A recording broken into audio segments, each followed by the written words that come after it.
Hello everyone, this is Omar's English for French speakers. Welcome back. Today we're going to talk about common mistakes made by French speakers.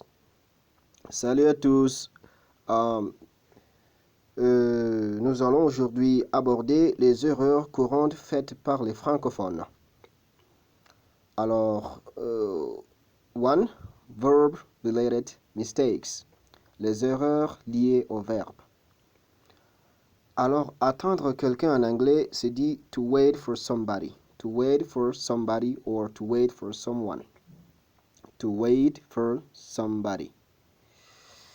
Alors, généralement, ce que les francophones font, ils disent to wait somebody. Alors, je vais prendre un exemple.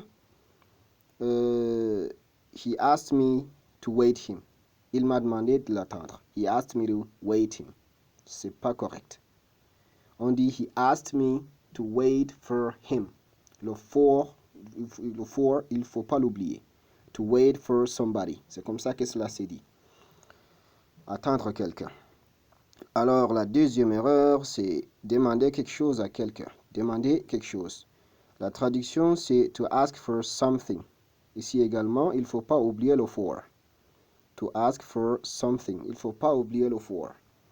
Alors, l'exemple, he wants to ask for your help. He wants to ask for your help. La traduction, il veut demander de ton aide. Il veut demander ton aide, pardon. Il veut demander ton aide. Alors, attention, warning. On dit to ask a question. On ne dit pas to ask for a question.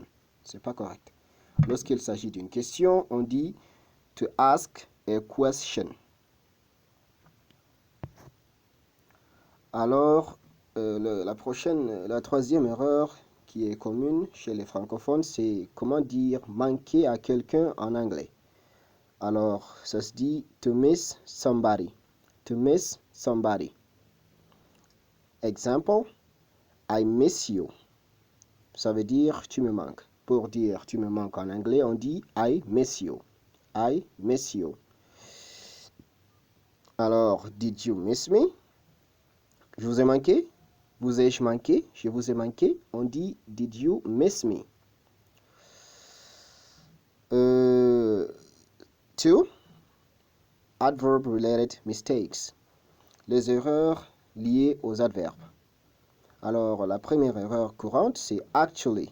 Actually. Actually, c'est pas actually. Actually, ça se lit actually. La traduction qu'on a tendance à donner à ce mot en français, c'est maintenant, en ce moment, parce qu'on le traduit par actuellement, alors que ce n'est pas le cas. Actually, en anglais, veut dire en réalité, en fait. Alors, exemple, actually, he doesn't want to live. Actually, he doesn't want to live. En réalité, il ne veut pas vivre. La traduction, je le répète, en réalité, il ne veut pas vivre. Alors, le deuxième point dans cette partie, c'est enough. Enough. Enough. Pas enough. Enough. Enough qui veut dire assez. Enough veut dire assez en français. Alors, j'ai pris deux phrases. Alors, la première phrase, French. Je n'ai pas assez mangé. Je n'ai pas assez mangé. Comment cela se traduit-il en anglais? Alors, en anglais, English, I have not eaten enough. I have not eaten enough. Alors, la deuxième phrase, ce n'est pas assez grand. Ce n'est pas assez grand. English, it's not big enough. Alors, ce que vous remarquez ici, c'est que enough, lorsqu'on l'utilise en anglais, il vient après le verbe ou bien après l'adjectif.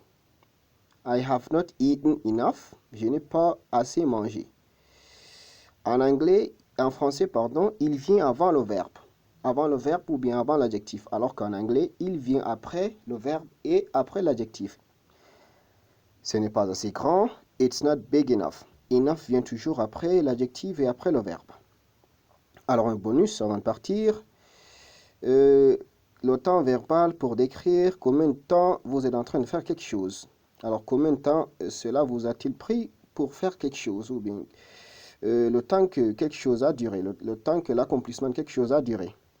Alors, en français, On dit par exemple, je vis à Londres depuis 2 ans.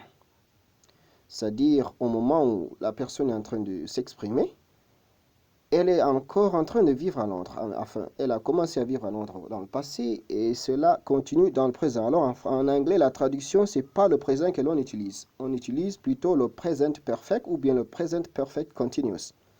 I have lived in London for 2 years. Ou bien I have been living in London for 2 years. On n'utilise pas le présent pour traduire. En français, on dit je vis à Londres depuis 2 ans. Mais en anglais, on utilise soit le present perfect, soit le present perfect continuous pour décrire cette action.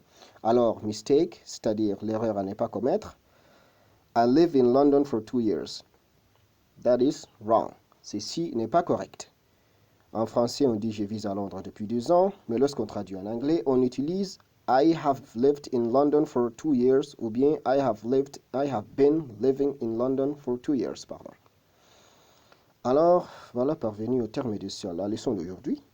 Alors, j'espère que vous n'allez plus répéter ces erreurs courantes que font les francophones lorsqu'ils s'expriment en anglais.